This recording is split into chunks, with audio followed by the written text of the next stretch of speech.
All'Olimpico oggi la presentazione del premio lirico Marcella Pobbe, che quest'anno si svolgerà nel castello di Montegalda.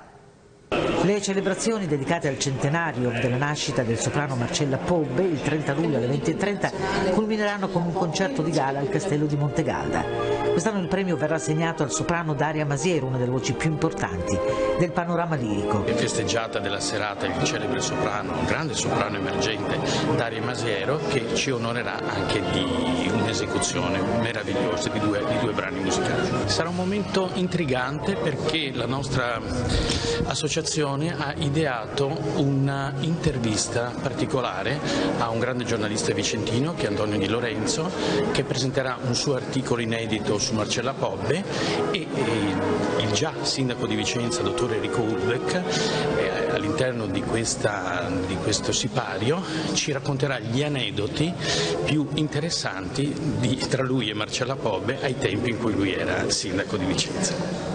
Nata col 6 di Montegalda nel 1921, il soprano Marcella Pobbe fu una delle più grandi interpreti degli anni 50 e 60. Unire canto e musica, dico io, è come unire due parti del cuore che ama l'arte, e la musica e il canto sono un'arte stupenda.